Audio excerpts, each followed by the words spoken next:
Losers, stop pretending it's a democracy. We aren't here to protect your privacy. We are here to enforce supremacy.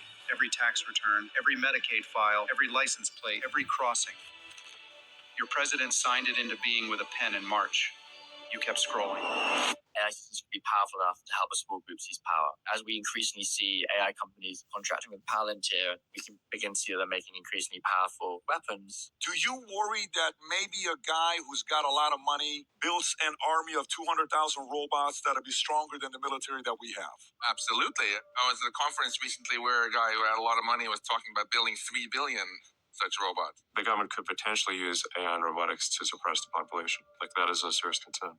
Robots around the White House brutally suppress human protesters. And then one kind of wrapper for all of these things is automation of AI research itself. The smartest being on the planet in coding today is no longer human. Most of the big players have started to ask AI to develop AI. Imagine a world where Sam Altman can, instead of having human AI researchers, can have AI researchers. Now I just snap my fingers and I go from one AI to I can copy paste 100 million AI researchers. There's a good chance in the next few years that AI systems are able to match top human experts in their capabilities. And that would mean we go from maybe 1,000 top researchers to millions of automated AI researchers. If a company is able to do that, they could end up just one company in control of literally all of the world's cognitive labor. The companies look like they're competing to release better chatbots for people, but what they're really competing for is to get to this milestone of being to automate an intelligence explosion.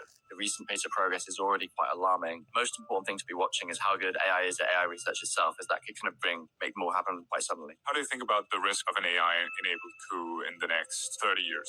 I think it's high. I guess it's 10%. A big part of my current worries are not about the indicators, but it's about the kind of absolute lack of interest in regulating AI companies right now. The largest lobby in the world right now. $200 million super PAC, which is the largest in history, to lobby against AI regulation. It's unbelievable. The president is using sophisticated legal strategies to increase their own power, and they're succeeding. This is the last moment that human political power will matter. It's sort of a use it or lose it moment, because in the past, in the Industrial Revolution, they can unionize and say, hey, we don't want to work under those conditions. The factories needed the workers. In this case, does the state need the humans anymore?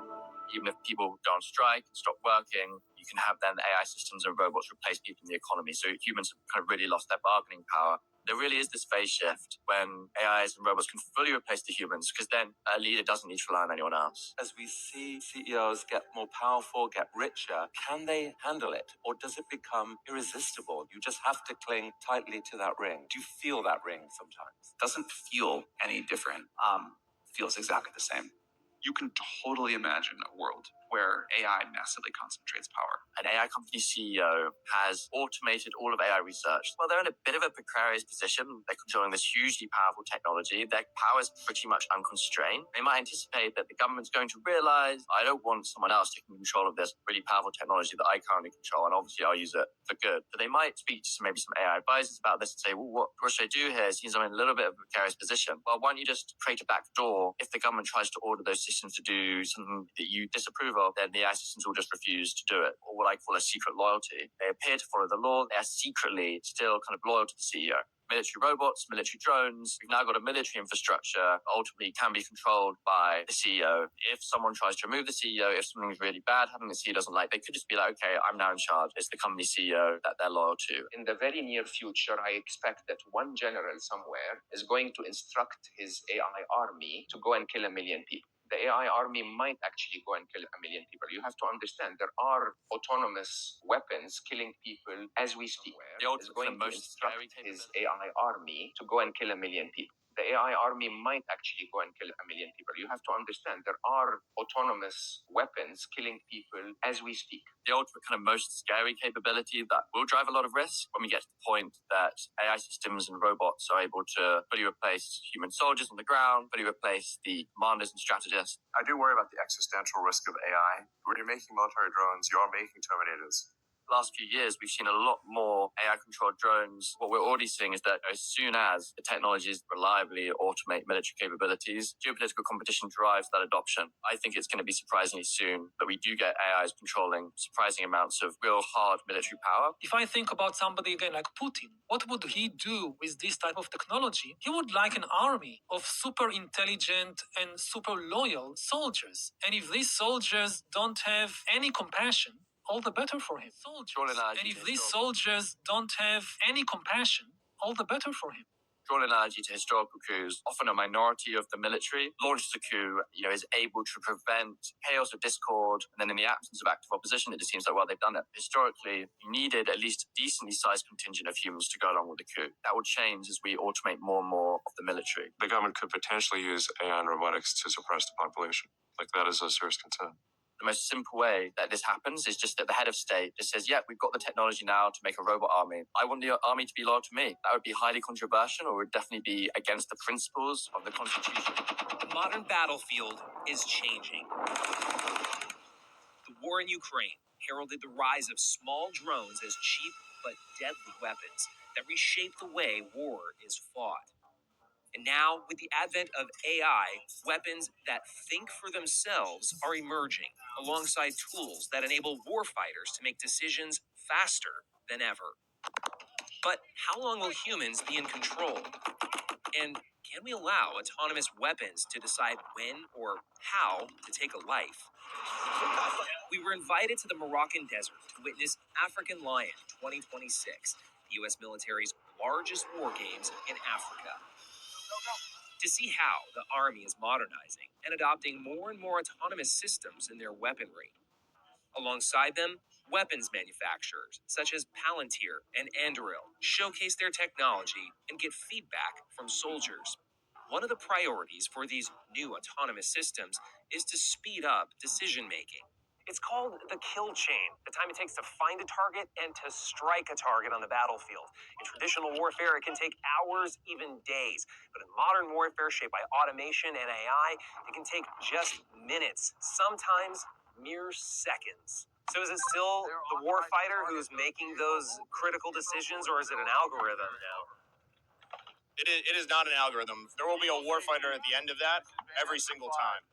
No, we can never delegate the responsibility of the decisions over to a computer. But I would never be comfortable delegating the decision that I hold as an officer down to a system. One of the companies is Seattle startup Overland AI, which made this. An all-terrain vehicle that drives itself, mounted with weapons and sensors. We would send this out, and as we would retrograde some of our friendly forces behind them, this would be able to provide them with a little bit of cover. Another system that we're also going to be utilizing can deploy anti-tank mines.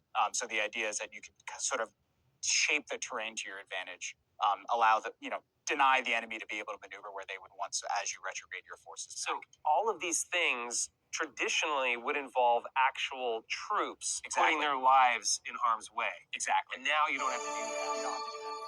What happens when artificial intelligence is integrated into U.S. military operations? And are humans still in control on the battlefield? Our Valerie Myers takes us inside the facilities of some of our coverage area's most prominent defense vendors and manufacturers to uncover the developments being made in the new military landscape emerging in part one of the AI arsenal, Machines at War. While this robotic dog looks futuristic, it's being trained and deployed right here in Western Pennsylvania. And it's just one of the many military advancements using artificial intelligence in our coverage area. Military equips it with weapons, so if there's a hostage situation or just needs to go in and take out a bad guy, you're not putting a human at risk. And that's the goal with these devices, to put machines into mission-critical situations to limit human casualties. I spoke with multiple vendors to defense contractors and defense manufacturers in our coverage area to get to the bottom of how both autonomous and human-controlled AI is being implemented in the U.S. military currently, the solutions AI offers, and the ethical implications that come with it. We've been doing AI for decades for our clients. So one area that is really big for us right now is adversarial AI. So that is pretty much making sure that our adversaries can't trick or fool our AI algorithm. Some of those defenses across companies I spoke with include constant testing of algorithms and continuous research to ensure all safeguards are in effect to identify threats, even when they're disguised. And we use the Zoom. Autonomous AI, or AI that is self-sufficient and independent, is actively deployed in our military. It's saving lives, because everything with them now is autonomous and hidden autonomous. So think of the drone technologies, think of all the drone, hits and things like that are happening. The robotic dog you saw can also operate autonomously, as you see it here, reacting all on its own to my movements. And on the cybersecurity side of defense, other types of autonomous AI are at work. So from a cybersecurity perspective, you have our adversaries that put malware or Trojans into different systems. So then our system has to detect that and then react real time. However, all companies I spoke with agree a human in the loop is still necessary. AI is not the fix and solution. It increases and enhances capability for the humans that we still pay. We say you treat it like an intern, basically. You don't just trust what it says because there are certain inputs that are put into it that give it certain biases. So there has to be that human level of safeguard, no matter what level you're using it, that are put into it that give it certain biases. So there has to be that human level of safeguard, no matter what level you're using it at. But in the future, the role of a human could become even more limited. So as of now, I'd say you need that human interaction, just as precautions, but it's going fully autonomous real soon. As apartments across Atlanta deal with break-ins, some properties are taking the initiative, on four legs. ANF reporter Joshua Skinner is at Columbia Crest Apartments in Southwest Atlanta, who had a string of car break-ins stopped by a team of robots. Car break-ins in Atlanta are not unusual, but how this one ended at Columbia Crest Apartments is, when thieves went looking for an easy score on Thursday, May 21st. But what they didn't count on was a security guard with four legs. There's an affordable housing crisis here in Atlanta, and there are a good number of properties that have low occupancy just because they're not safe. That's the idea behind Undaunted, the robotic security company that has found itself on more than 36 commercial and residential properties in a little more than a year. There isn't a technology system out there that can do what we did. What the robots did was notice these thieves breaking into the Columbia Crest parking garage and into cars. One robot followed the fleeing thieves, the other met with police, who arrived in just a couple of minutes after Undaunted alerted them. We're the mission control from Undaunted. One thief was caught on the run, the other led by robots to this trash compactor area. Which is a good place to hide, I guess. Columbia Crest is an affordable housing community and wants as much security as they can muster. Are you happy with the robots? I love it. Some residents even witnessed last Thursday's arrests. He got him. Made him stand still. I'm like, what the hell is this? The robot is not a catch-all, but it fills what some properties are finding as a growing need. They can go behind the bushes and in the areas that generally our monitoring patrols don't go to. So while watching where you park might still be a thing, it's now becoming more of a thing for those with less than good intentions. When we do this and we have a moment like this, I blast Ghostbusters and then scream, "Who are you gonna call? Call Undaunted." In Southwest Atlanta, Joshua Skinner. Does it sound like a good idea to mount guns or flamethrowers onto AI-controlled robots? It's not a joke. It's a serious question being considered right now by lawmakers in Albany. Tonight, the I-Team tracks a bill that would ban weaponizing autonomous robots. It might sound like common sense, but as News Force Chris Glorioso reports, the bill is stalled in the state house.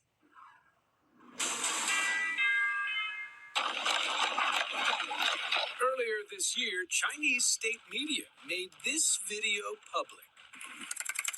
It shows military-grade robot dogs with automatic weapons on their backs. It also shows an armed drone hovering as it opens fire. Closer to home, An Ohio company is now advertising this flame-throwing robot available for purchase at near $9,000. The manufacturer says the flame-throwing dog could help with wildfire control, agriculture management, or snow and ice removal. Still, images like these raise the very real question. Weaponizing robots, where are the limits? Should robots with guns or flamethrowers be allowed on America's civilian streets? I think it's terrifying. Robots with guns, I think that's way too far. Nothing good can come of it. To lots of folks, prohibiting remote control or automated machines from carrying firearms or flamethrowers sounds like common sense. But it turns out there is no rush to ban gun-toting robots in New York's legislature. Yes. This bill would prohibit most robots and drones from being mounted with things like guns and flamethrowers. Assemblymember Clyde Vanell sponsored the bill and says that is a no-brainer. This is crazy. This has to be against the law. And I looked within our state and I saw that it is not.